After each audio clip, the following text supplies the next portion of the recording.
The show starts in 3, 2, 1, go. Good morning, CaneSport. It's September the 10th, 2024. I'm Gary Ferman, the publisher of CaneSport.com, joined this morning by our managing editor, Matt Shodell, as we discuss the news of the day. Presented today by GameTime.co, your headquarters for all your ticket needs, whether it be Miami Hurricanes games, Miami Dolphin games, later in the year, the Heat, the Panthers, concerts, theater, anything that you need tickets for, GameTime.co has you covered. We'll talk a little bit more about Game Time later in the show. But Matt, first we got to talk about the news of the day. And it all starts with, I guess, our sessions with Mario Cristobal yesterday with the coordinators. There was one piece of news that was interesting that came out of all that. I'll start with that. Robbie Washington is moving from wide receiver to cornerback. And I think it's a phenomenal move by the coaches at this stage of Robbie Washington's career. He's had some nicks, but he has not been able to crack the rotation at receiver. I don't know that there's really a lot of hope of that happening anytime soon. So why waste a whole nother year of him just sitting around twiddling his thumbs at wide receiver? Now you could see if he could develop as a defensive back. You got the whole year now to work with him. And if it doesn't pan out, you can guide him into the transfer portal where he could maybe go find a place to play where he has a better chance for some PT. But all in all, a great move for Bobby Washington and the Miami Hurricanes together. I believe, I think they actually got him a few reps out there on Saturday in the FAMU game, believe it or not. And we've seen him, Matt, play that role in practice during spring drills last year. And I thought he held up really good, and I thought they might make it permanent, but they decided not to. But part of the Washington Twins, Bobby at linebacker, has not really been able to crack the lineup yet either. So it's time, I think, let's figure out what these Washington guys can do. And if they can't make it at Miami, let them go somewhere else. Yeah, I mean, I want to start off today by giving a shout out to people who do deserve it, my biggest fans. This is from yesterday's YouTube comments. You know, one of them is Cane Crazy 4201. I didn't see any posts from Cane Crazy 4200, but 4201 posted, and this is yesterday, so it was you, me, and Steven, and I was the guy in the middle of the screen. So he posted, "Guy in the middle is horrible." I don't know if he's talking about Simeon Barrow or me. I assume he's talking about Simeon Barrow. It's hard to tell. That's all he wrote. Guy in the middle is terrible. I assume it's a football reference. And then I actually posted one under one of my fake accounts, Mitchell Roffer. It's one of my fake accounts. I posted, "Dump Matt, terrible attitude, poop emoji, throw up emoji. He's done, then let him go." And then somebody else who told me to stand down. I don't know what that reference is. You were a little aggressive yesterday.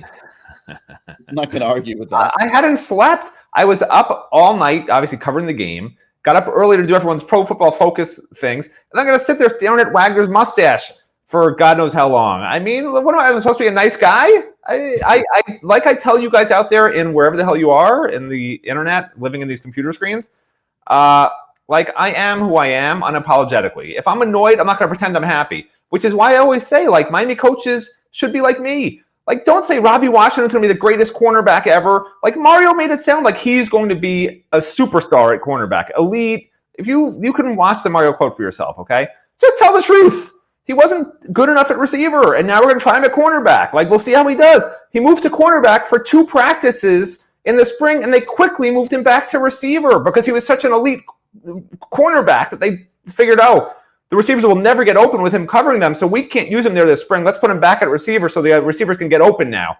I mean, give me a break. Like, I know fans hate it when I say stuff like this, but, like, it just annoys me. I've covered the team so damn long. I've had coach speak. Coach speak annoys me, okay? And I'm sorry to say it. It annoys me. Like, I understand Robbie Washington was the big story of the day yesterday. He's not playing this year. Somebody, Mario made it sound like he was so good that there was a follow-up question like, "Oh, so he's going to help you guys a lot this year?" And then Mario's like, or was it Lance Guidry? I think that was what I asked him. He hasn't really learned the defense yet. So, like, that is what they made the follow-up question be, because they made it sound like he's so great. Like a position that has no depth. But, like, the truth is, you can tell me Robbie Washington, You can be sidetracked by everything else. What we should be talking about is how well this team is playing through 2 games. Like, I know we harp on a couple of things here and there that can be better. We will. I promise we will. But let me just say one thing. Yeah, why are we talking about Robbie Washington? The guy's not playing this year. Hopefully he pans out a cornerback. Nicest, one of my favorite recruits in his class, super outspoken and a leader and a great guy. But, he's trying a new position. 2023 class, not this class. Sorry, yeah. Let me just say one thing. Okay. I said in his class, by the way, not in this class. I said in his class. I like the idea of doing this now because it's fair to him. It's fair to everybody. Find out if he can compete at DB. He's not competing at receiver. And if he can't, then he can go to the portal and find himself a place where he can go play football. He is a good enough athlete to play somewhere in college football. And so is his brother. So far, neither one of them is really, looks to me like Pruitt and Darius Hayes and Popo Aguirre. Both those guys are studs, man. They're all ahead of Bobby Washington at linebacker. Okay. Yeah. So this is the time. Don't waste too many years of these guys' eligibility here at Miami if they're not going to be able to play. They'll be able to go in the portal. Wow. You'll Mr. The team needs depth. Mr. The team needs depth. We need guys that don't play. All of a sudden, it's like, get rid of everybody. Only the starters should be here. Amazing. Yeah, man. You sound like Matt Shodell. Listen, the transfer portal is a game changer. You have signing day on the 4th of December this year, okay? So by December 4th, they're going to know exactly who is in their traditional recruiting class, and then they're going to be able to hit the portal and do what they did this year, and they're not going to mess around. And if a guy can't make it here, he should know it so that there's no gray area, and I like it. I like it a lot. I think there's question as to whether either one is really going to make it here. And I like the idea of finding out sooner than later. Like I said, I think they both can play somewhere else. So I'm going to sign off on that. So even with the roster going 105 and Gary Ferman saying we need players who can practice, you're going to jettison them because they're not like elite level. Let me make another. You're good with that because I'm good with that. I just want to make sure you're good with that. I'll tell you something else too. I don't like the 105. I hope they don't go with it. They probably will because I'm sure they're not going to want to let other schools have more players than them. Way too many players, 105. Guys, you gotta keep out of trouble. You got to make sure they go to class. Well, they don't have to keep on. It's just taking the limit off. Is all it's doing. You don't have to take 105. You can take 90. You can take 92. My point is, I hope they don't take 105. Yeah. I think that's way too many players on a football team. I agree. It's just you don't need guys standing. By the way, they do have 105 now. It's just a lot of walk-ons, just so fans understand the roster size. It's too many. You don't need a 4th team. You don't need to be wasting scrimmage reps and things like that. I don't think they need that many players. You're going to be in revenue sharing situation. Those guys are going to command money. Maybe they don't command NIL, but those extra 20 players, are going to get revenue sharing, which is going to eat up that budget. You have to give them scholarships. You're talking about to add 20 players. You're talking about a few $1 million. Miami has better ways to spend that money. So I'll just throw my 2 cents in on that subject. Not that anyone's going to ask me or give me a vote. All right. So, just some other things that came up yesterday. There was some talk about how well the 2024 class is doing. You had birthday boy Jordan Lyle. He scored his first career touchdown. Cam Pruitt, Darius Hayes had an interception in the 4th quarter. Justin Scott got his first career stat in the game. And I'll tell you who really impresses me as much as anybody, and if nobody's going to be thinking about this, it's a total afterthought. Freshman kicker Abram Murray.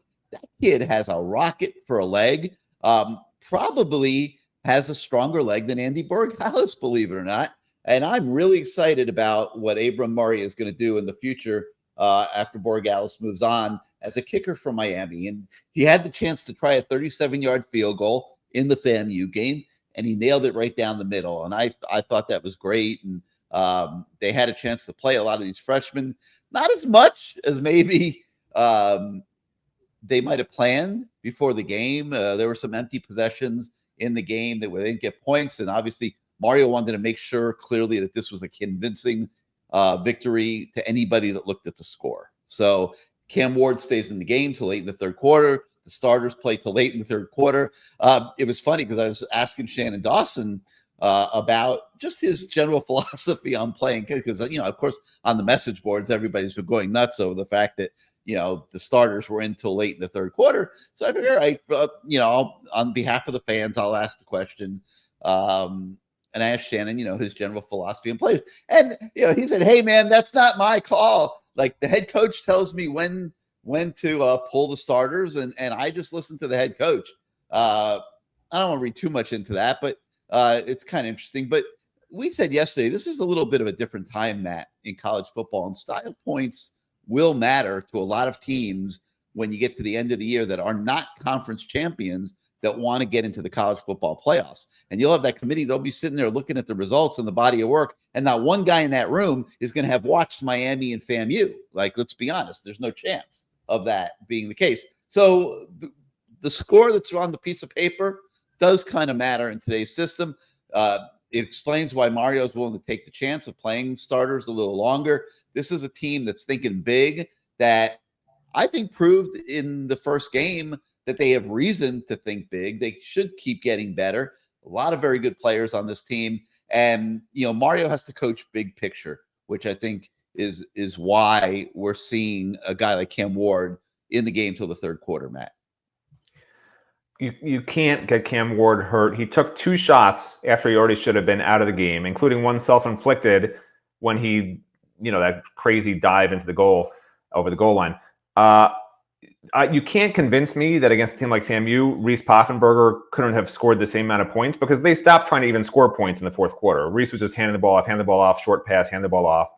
They didn't even try to really throw the ball much down the field.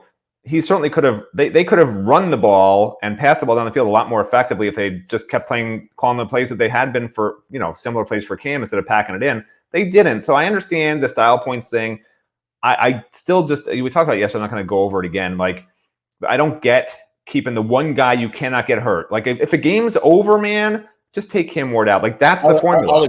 I agree with you. That's the formula, because it doesn't matter what style points you have. If Cam Ward's out, it doesn't matter. Look what happened to FSU. FSU's undefeated. They lost their quarterback. They didn't even get in the playoff, right? I know there was less teams, but like, that will hurt Miami. All it takes is one shot. One guy falling down behind Cam Ward, some guy in his face rushing him, his ankle gets stuck underneath, and now he's not the same guy the rest of the year. You have to keep him healthy. That is the number one priority of this team. Mario Cristobal failed at that. He failed at that, okay? And maybe he got lucky, maybe he didn't, but why risk it? He failed at keeping Cam Ward out of the game. It's a bad risk. It is. You're right. You're hard, man. You're tough on everybody, but in this case, but I mean, it's not hard. It's common sense. It's common sense. I know as a coach, when you're in the heat of the moment and you're the head coach, and you apparently are in charge of when you pull the starters out, at least get it right. Or let someone else decide. Let Shannon Dawson decide. Because Shannon Dawson, if he literally was just deciding based on logic, he's pulling Cam Ward out, probably after one drive in the third quarter. I could see one drive in the third quarter, take Cam out. But Mario's like, I'm not happy with how the offensive line's playing. I'm not happy with how the offense is producing. I don't like what I'm seeing from this receiver or that receiver. They're not doing this, they're not doing that. I got to teach them a lesson, keep them in there, make them work, see them work, let them get over this and work. That's all Mario is thinking. He's not thinking, oh, somebody might get hurt. And he's not wrong in that sense, okay? Because that's a coach's mentality. A coach is never thinking, oh, a guy might get hurt. They just don't think like that. They're thinking, beat that team, and I want my team to look good, learn, and work. And if that's all you're looking at is I want to look good, learn, and work, yeah, you're keeping Cam Ward in until the beginning of the fourth quarter, which is basically what he did. If you're thinking, let's be smart about this, Cam Ward's my entire team this year, we're going nowhere without him, let's pull him, then like that's a different mentality. That's not Mario's mentality. I don't think Cam's going to get pulled any other time. I think it's going to be this way the whole rest of the year. He's going to play into the fourth quarter blowouts, or into the late third quarter blowouts, because that's just how Mario is. And if he ever does get hurt in those situations, Mario will never live it down, and it's his latest gaffe. And Mario doesn't even understand that right now. And I wish someone would say to him, whisper to him when he's sleeping, so it goes into his subconscious that 1 hour he sleeps a night, play the recording, like, take Cam Ward out when the game's over. Take Cam Ward out when the game's over, statistically. So, when there's not enough possessions for the other team to score and that team's that bad, just take him out, man. You are an angry man. I'm always angry. I still do not understand why people watch this show. They watch the show and then they say how terrible it is and how horrible I am. Why are you still watching, people? Like, I don't Is it just because you want to see a miserable person complaining constantly? You are miserable. Who wants to see that? You are angry. Of course. In this case, you are also correct. You are. I mean, in this case, nothing matters. Not it's not luck or whatever. But until something happens. Hey, you want something positive, by the way? You mentioned Abram Murray. I'm watching him because he warms up right next to Bargalis. They're side by side doing the exact same kicks from the opposite hashes. His kicks have more height and just as much distance as poor Gallis's. Yeah, I'm excited. And his accuracy wasn't as good. He missed one pretty bad. His accuracy is not the same right now, but he's a true freshman, right? It's not that far off. I watched the whole warm up. Yeah, I did too. That leg strength. He shanked one. He shanked one, but that leg strength he has is awesome. He's going to be really, really good. Yeah. Really good. And by the way, I have to say something. I should say something positive, right? Please. Yeah. I got a haircut. I think it looks pretty good. That's my positive thought of the day. A decent haircut. No, I actually really do like what Mario's done with this team and this roster. Bottom line, like if you're looking big picture globally, from where Mario was when Manny left and where Manny was in his final couple of years here. Or the couple of years, the 3 years he was here, whatever it was, 4 years. It's just a totally different team. And kudos to Mario, because one thing that I was concerned about was that Mario was not going to rely enough on recruiting and was going to just basically go portal, because he's going 15 guys in the portal, 16, 17 guys in the portal, 13 guys in the portal, 14 guys in the portal. He's only had 3 years, but it was in between 13 and 17 those 3 years, right? Since he's been here. And you get concerned because Mario's a master recruiter. I say it all the time, the best head coach recruiter in the country. So my concern was he's taken up these spots with guys who other people have coached, who other people have recruited. It's not Mario's guys who he has this history of developing top recruits. That's what he does to turn his programs into champions. And the first 2 transfer classes, I hammered him on it. These are not guys you need to take. Take recruits instead. Build the program from the ground up. These Band-Aids of guys who are gone after a year are just taking up spots of guys who within 2, 3, 4 years can develop into really good players that aren't here to do that. And then obviously coming to this year, I did say, and I was correct for once, I said I really think this is finally he figured it out in the portal and got a bunch of free agents. So to his credit now, he has stacked recruiting classes, and this year you can see he's gotten the free agents. And now you see the results when you do both, right? Because you see Darius Hayes, you see Cam Pruitt, you see Zaquan Patterson, you see Justin Scott, you see Abram Murray, who we're talking about, right? Emery Williams, if you guys haven't seen enough of him, he's going to be an excellent quarterback, okay? I'm trying to think some of the other top recruits he's gotten. The guys who are already starting, right? Francis Mawinoa and Mark Fletcher and Damari Brown and, all the freshmen and obviously Ruben Bain. These are young guys who are already making their impacts. I'm sure I'm leaving a couple out. So you can see the combination now, which is what we needed to see to say the Mario formula, the Mario blueprint will work. And it's starting to work because guess what? After this year, as you look ahead, big picture, and again, this is just big picture because we're in Ball State week. What do we need to talk about Ball State for, right? Or FAMU for that matter. Big picture, what you see is, a lot of these guys are seniors. Actually, almost all of them that he took in the portal this year are gone after this year, including Damian Martinez, who's not a senior but said he's leaving. He's already announced he's leaving after this year. Or he's told us he's leaving. And told Mark Fletcher, by the way, too, who told us also. But regardless of that, you're starting to see some of these flashes of guys that are behind these transfers. And my other big concern this year was, hey, if you're starting, I think it's 10 or 11 or 12, if you include Alderman and Hill, if you're starting 10, 11, or 12 transfers, will the backups get enough reps that we get a glimpse of them and they get enough experience that they get better? Because as Lance Guidry said yesterday, or Shannon Dawson, there's no experience for game. There's no whatever for game experience. There's no substitution, right? There's no substitute for game experience. You cannot replicate in practices with young guys what they will see in games and the confidence and the experience they will get playing in games. That was my concern. But we're already starting to see guys flash that are young. And Mario said yesterday, we're going to play these young guys more and more and more, which is what I wanted to hear, right? It's like when you listen to the debate tonight, right? There's certain things that all of us want to hear each candidate say, or maybe the candidate you root for say. You want to hear it. It reassures you. It reassures you that what you want in your life, what you need in your life, the candidate you're going to be voting for or deciding between, that candidate is going to help you in your life. And that's what I wanted to hear from Mario Cristobal, and he said it. Like, as clear as day, he said it. We will be playing these young guys more and more and more, even with Miami chasing the playoffs, chasing the dream of a very improbable national title. They will still be playing these young guys to help them not just win games, but get ready for their future seasons. And that is the most important thing for me to hear. And, when Mario said yesterday that the culture at Miami is the most important thing for them, and the work they're putting in, the practice time is the most important thing. To me, the most important thing is getting these young guys ready to dominate next year, the year after, because I don't want a one-year wonder when Cam Ward's here and then it's back to whatever the hell we were looking at the last 22 years. This has to be self-sustaining. Mario seems to understand that. And to that end, he is going to be playing these young guys, the Jordan Lyles of the world, right? Go down every position. Elijah Lofton, every position has a freshman, redshirt freshman, second year, third year guy, first year guy who is already making an impact. Every position, including linebacker now, because we saw those two guys flash this past weekend. And that is so encouraging to Mr. Negative, right? Well, there's Mr. Wonderful is on that, that TV show. I'm Mr. Negative. So Mr. Negative says everything's great. Based on what I heard from Mario yesterday, I was really encouraged by that. And one guy that was that it has been great, that was a topic of conversation, is linebacker Wesley Basainth. And man, what an interception that was in the FAMU game. And he just keeps getting better and better and better. And he always flashed talent in the past, Matt. But now we're seeing consistent high level performance. I mean, he had 6 tackles, and I forget what the snap count was in this game, but he clearly now gets it all and clearly understands what Lance Guidry is looking for from that position on defense. He's bulked up. He's now probably ballpark 230 pounds.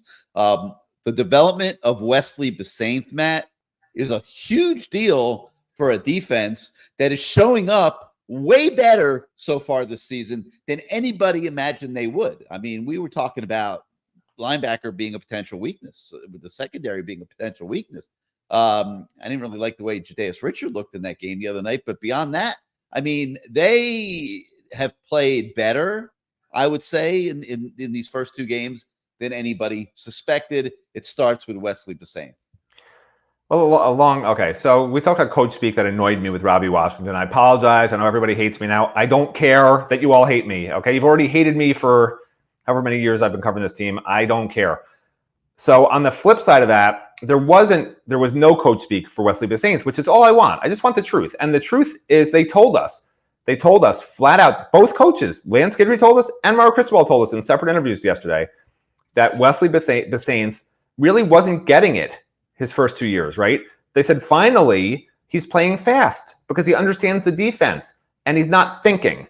That's so important. And you see the difference.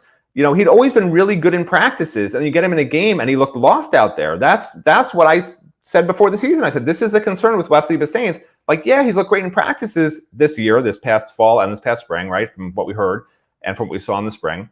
I said, but we'd seen the same thing the previous year, right? He looked great in practices too. And then he gets in a game and he loses his head, and he didn't even wind up starting last year, to begin the year. Like, he just doesn't understand things, or did not understand things. And now you finally see what Wesley Basainth should look like when he's playing free. So kudos to the coaches for not doing coach speak and explaining exactly why he's doing so well. That's all I ask for. When fans get annoyed at me, don't give me the coach speak. When you talk about Robbie Washington being this elite cornerback and he's an amazing this and amazing that, just tell the truth. The truth is, he wasn't really working in at receiver. There's a huge, deep receiver room. We need cornerbacks. He has an amazing athletic ability. He has a really good skills, and now we're going to teach him that position. That's all you have to say. Like, that's all you have to say. Don't make it sound like he's this amazing cornerback already. Okay? Not that big a deal. I understand he's probably not that happy. He has to move positions, but don't pander to him in the press.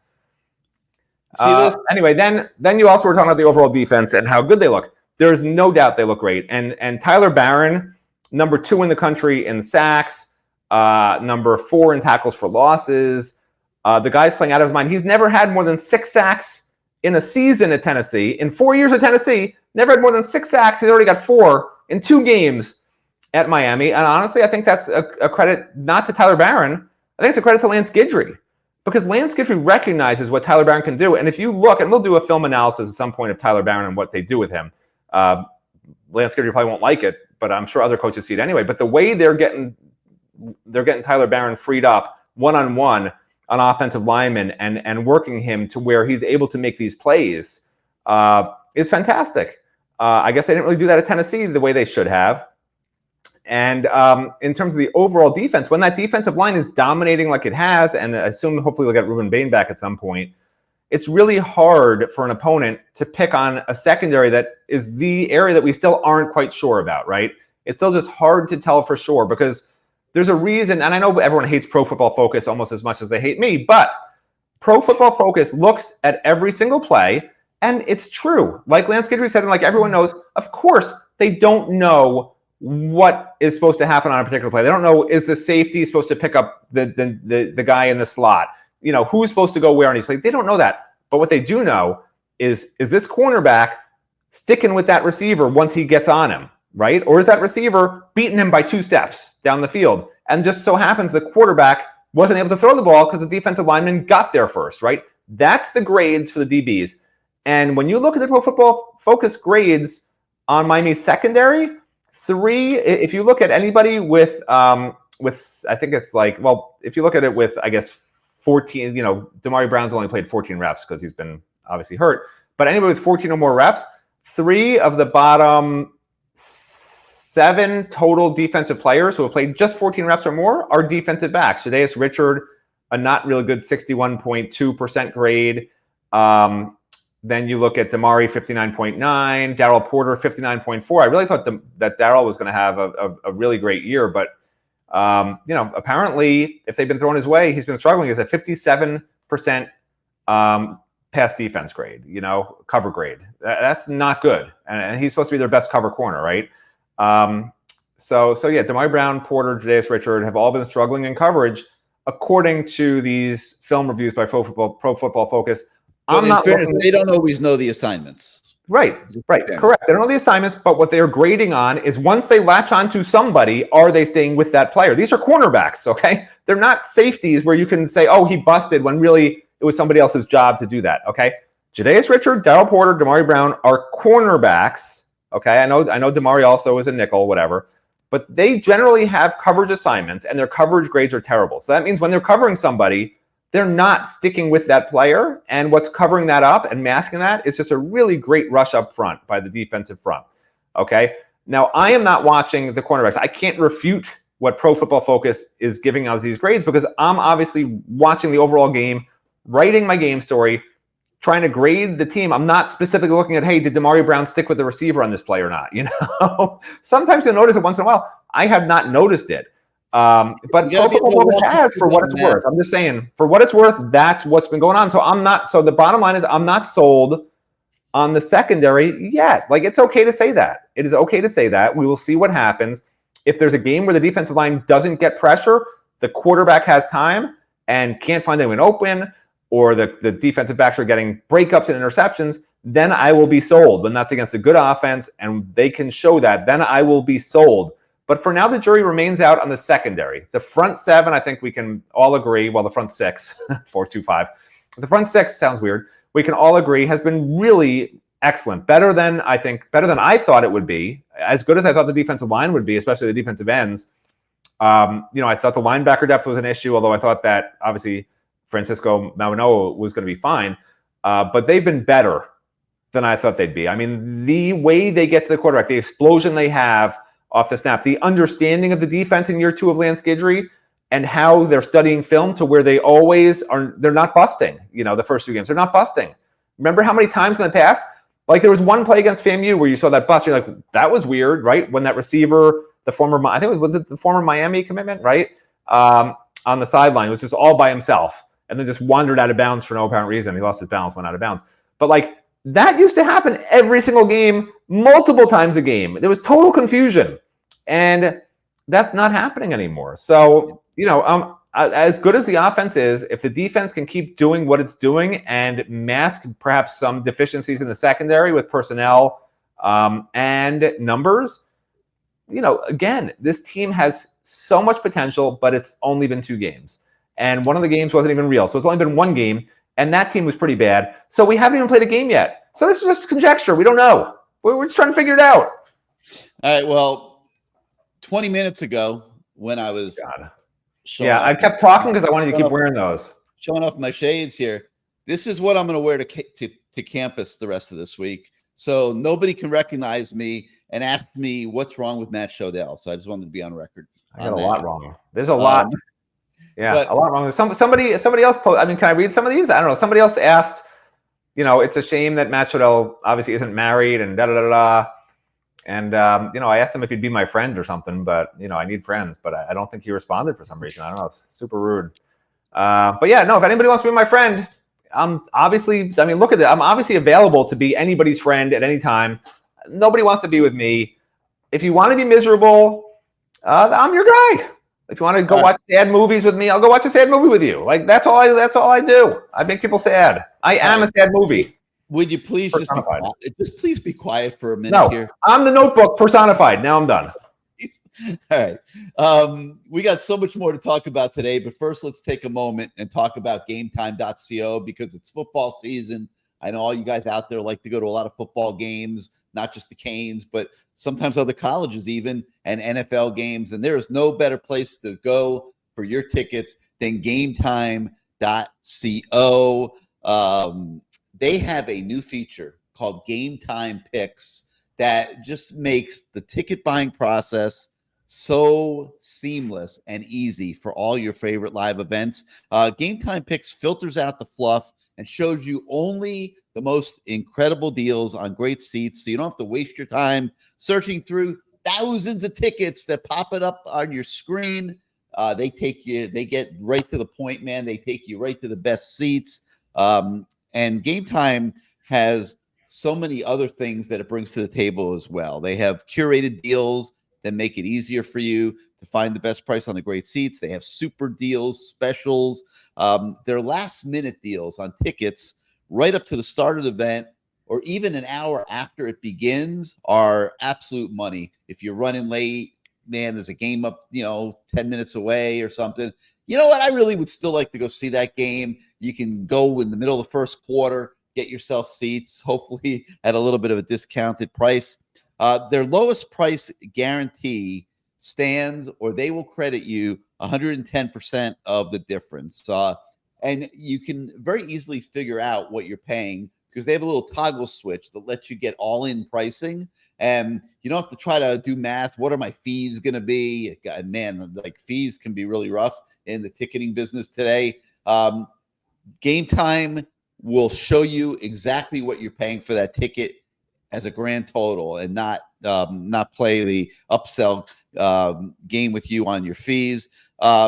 You have seat views where you can click on a button and see what that seat will look like from your vantage point, what the event will look like from your vantage point. That's a great feature. So Game Time really has you covered in every which way. And they even have, listen to this, they even have like event coverage.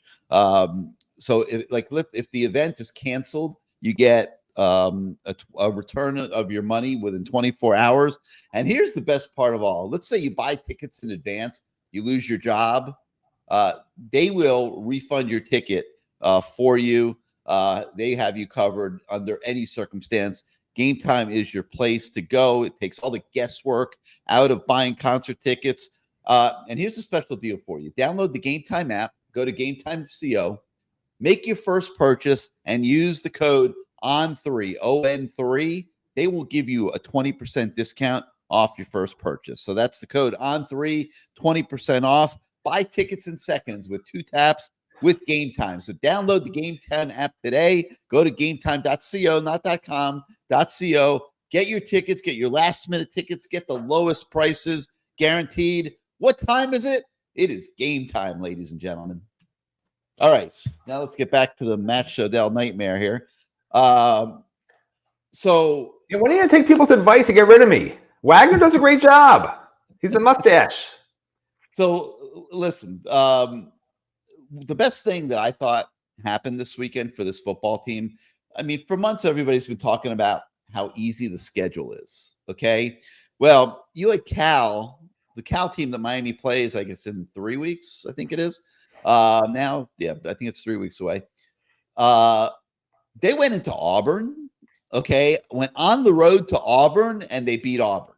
Okay, now, like, that is no easy task. Okay, I don't care what you think of Auburn, but for a team to fly across the country into an SEC stadium with a team that believes it's decent and beat them on their home field, Cal just went up a few notches in the respect meter. I personally think that's a great thing for the Miami Hurricanes. That is going to be a tough week. They got to travel across the country. A 6-hour flight. That's not an easy travel. And they now understand that they are going to need to be laser focused on that road trip to Cal. So I think that's a good thing. Another one coming up here next week is USF.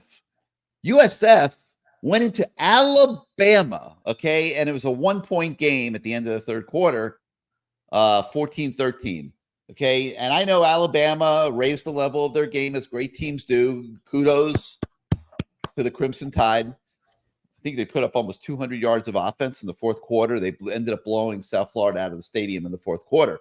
But when they sit down to watch film of South Florida next week, South Florida just took a notch up on the respect meter as well. And they will have Miami's attention going into that game, which is going to be a night game at Raymond James Stadium in Tampa. Night game in Tampa. So those of you that are around the state, no excuses, man. Drive on over to Tampa. I would offer to buy everybody dinner at Burns Steakhouse, but I'm going to be honest, it's not in the budget. I wish it were. I wish I was one of these NIL benefactors or something, and I could just buy all the CaneSport subscribers to come to Tampa dinner at Burns. I can't. I'm not even going to tell you I'm going to buy you a drink at Mons Venus either. Okay, but I think everybody should come to Tampa, have a good time for a couple days, and go see the Canes play South Florida over there. That game is now taken on a new level of interest. It'll be on ESPN or ESPN2 a week from Saturday. So USF stepping up at Bama was another interesting development. And then the third one of this weekend, even though Miami doesn't play either team this year, I thought was Northern Illinois going into South Bend, Indiana, and beating Notre Dame. Because, it's one thing for coaches to say, hey, we're playing Ball State. You can't take these guys for granted. Every opponent can beat you. Coaches preach that. Kids never listen. Now it takes on a little bit more credibility when a Northern Illinois goes into South Bend and beats number 10 Notre Dame. So I thought that all of those developments were very, very good for the Miami Hurricanes this week. Well, you left out a couple of key details if you want me to fill them in for you. Feel free. Yeah. Okay. So, I look, winning at Auburn, fantastic for Cal, but let's not forget Auburn finished last year, the last 10 games, they were 3-7, including a loss to New Mexico State. It's not like this is like they beat Alabama or Ohio State or Texas. Like, they beat an Auburn team that has been struggling for dating back to last year. They finished with a losing record last year. So, but still, not to take away, they beat an SEC team on the road, a decent SEC team, probably middle of the road SEC team. That's not nothing, right? Cal is decent and good enough to cause Miami problems. USF is not going to cause Miami problems. I don't care what Gary says. There's not a player on that roster that would be on scholarship at Miami. I said it yesterday. It caused Alabama problems. I think Alabama's got as good a roster as Miami, Matt. Well, it didn't cause Alabama any problems the last 12 minutes when Alabama had 188 yards and outscored them. I think it was 31 to nothing in the last 12 minutes. Something crazy. I understand. 28-0. So yeah. Problems. All right. Yeah. Look, is USF at the same level as Ball State? Way better. Is USF at the same level as FAMU? Way better. USF might even cause Florida some problems. But I think Miami's good enough to where they're finally at the level where when you play a team that has no players on it that would be on your team starting, you're going to win that game. If they're not at that level, then I'm ready to throw everything out the door. I can't rationally sit here and say I think USF's going to cause Miami any problems at all. Okay, Cal, I can see some. But Virginia Tech obviously already has an upset loss. FSU has lost 2 games. So I agree. Miami needs to find somebody really good they can beat and have that talking point at the end of the year in case they do have 2 losses and are arguing for a playoff spot. And that game might be Louisville. So that makes that Louisville game a must win, in my opinion. Because if you lose to Louisville, you may not have a chance to play a Clemson, right? If Clemson winds up winning more games in the ACC and only losing one game in the ACC, and Louisville only loses one game in the ACC, and Miami's 0-1 in that little pool because they didn't get a chance to play Clemson, right? So super important they beat Louisville and make that ACC title game. That game very well may be the end-all, be-all for if Miami will be in the playoffs. Because if you beat FSU, well, FSU is not going to wind up tied with you, to try and win a tiebreaker at the end, right? Stuff like that. So these tiebreakers, although it's so early in the year, they always wind up mattering at the end. You got to beat the teams that wind up in those mini tiebreaks with you. I think Louisville will be one of the top teams. Clemson will be one of the top teams. Miami will be one of the top teams, and there'll be a surprise. We've already seen some of these other ACC teams look pretty good, so we'll see what happens. I think Georgia Tech is a problem that will cause Miami problems. I think right now, if I'm being honest, I think Louisville and Georgia Tech might be two of the toughest games Miami will play because Georgia Tech's run game, Miami right now, we know they can rush the passer. I'm not sold yet that Miami can stop a run attack like what Georgia Tech has shown. So that's going to be really interesting to me. And they also do have a quarterback who can, do some things, dual threat type QB. And their defense isn't great, but it's good enough. So I think that's an underrated team. And honestly, there's some other ACC teams, that are going to be decent. That Syracuse will be decent. So we're gonna have to wait and see. But in terms of these teams you're mentioning, that's just my thoughts on those. And I'm excited to see what happens. There's going to be some good games coming, but they're not coming in the next 2 weeks. Well, Georgia Tech lost at Syracuse. Syracuse is good. That's what I said. Yeah, but Georgia Tech can cause them some problems. I'm telling you, they're not a bad team. All right. So another thing we have on the website today is we take a look. Yesterday, we took a look at the Miami Hurricanes offense through the first 2 games from the season and where it goes from here. Today, we take a look at the defense. I'll tell you what, man, there's, Matt, I'm going to let you elaborate since you wrote the story, but I don't think there's anybody out here that's going to disagree that the defense is better than they thought it was going to be going into the season so far. I mean, Tyler Barron has clearly stepped up. I don't think Mesidor has even gotten started yet. He's going to do big things, I think, as the year goes on and he gets his feet back wet, playing. Obviously, Ruben Bain's been hurt, so the D-line has really just been sort of getting going, and yet the feeling on the defense is that things are actually pretty good. The secondary has been better than we thought, and we talked about Basaint and now I know at linebacker. And Matt, you went in the lab, you worked on that story. Just give us your thoughts on the Canes defense to this point and where it does go from here. I mean, I already touched on it a little bit, but yeah, the front 6 has been excellent, better than I thought they'd be, and the numbers back it up. The way that Lance Guidry has gone about arranging his defensive front is really just genius. I mean, I can't say enough good things about Lance Guidry. With me, if I'm not criticizing somebody, it's praising them, right? My way of praise is not criticizing. I don't usually say when somebody's doing things great. Lance Guidry is such an impressive defensive coordinator. And you know what? On the other side, Shannon Dawson's, he's done some really good things this year, and he says he's barely even unveiled his playbook.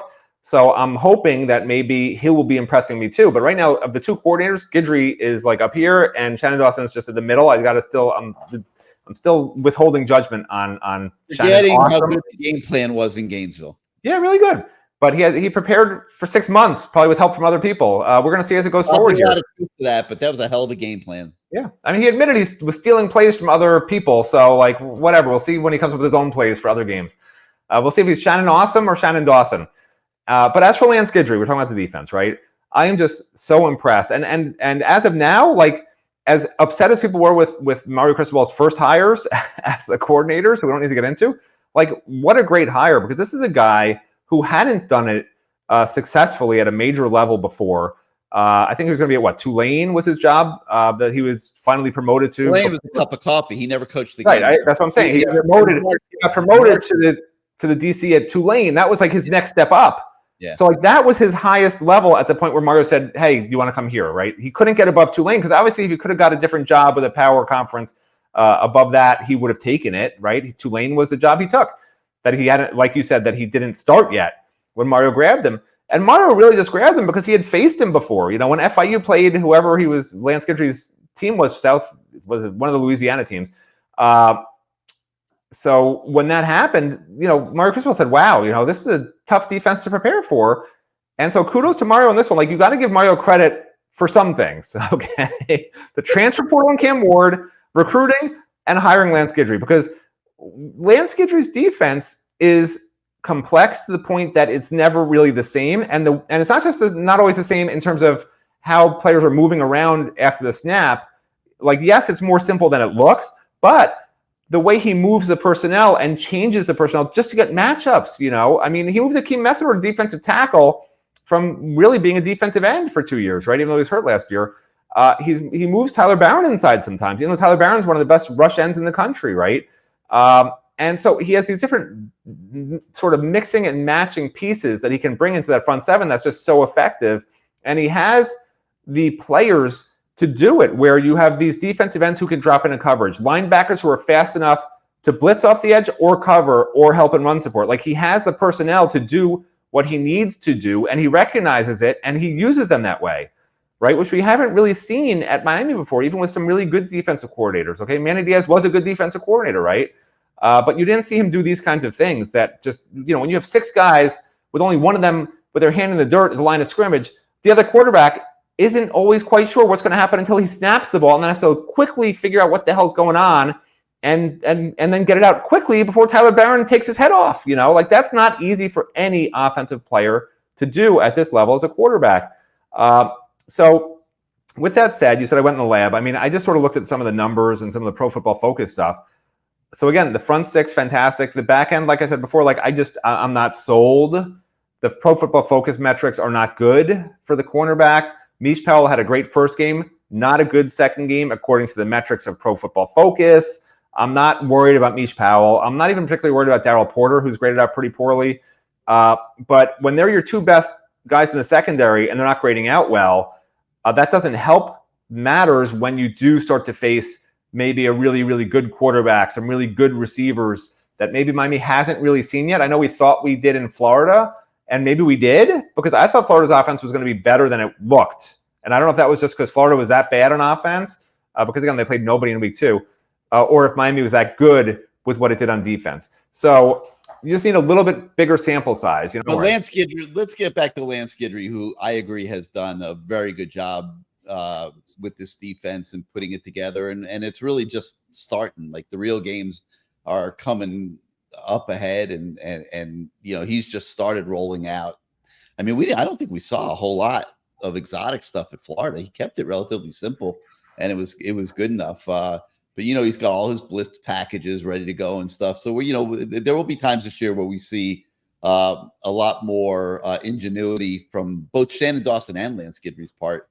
And I personally don't poo-poo what Shannon Dawson did at Gainesville. I thought he had a great game plan. Oh, there's no doubt. Yeah. 100%. And it helped them control that game. All right. We do have some recruiting coverage on the site today. You can check up on North Fort Myers 2026 3-star defensive tackle, James Johnson. He was at the FAMU game. He was impressed by the Hurricanes. He says the Canes will make his cut of top schools. So you can check up on him, see what he's saying. Miami's also starting to move up the list for 4-star 2026 DT. Kendall Gerville, he's from Fort Myers, and you can catch up on what he has to say as well. But that's going to do it for today for Good Morning CaneSport. Thank you so much for starting out your day with us. If you're not a subscriber to CaneSport.com, please head on over to our website. Your subscriptions allow us to do what we do every day. CaneSport.com. We'd love to see you become part of our fan community. If you are on YouTube right now, you like this show, you like this channel, hit your subscribe and like buttons. It does help us grow our audiences.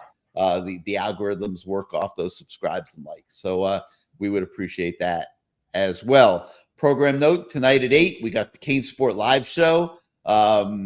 Make sure you come on for that. And then Wednesday night, we have the Lamar Thomas show at 8 o'clock in the evening as well. So for Matt Shodell, I'm Gary Ferman. Thanks again for joining us. We will see you next time, everybody.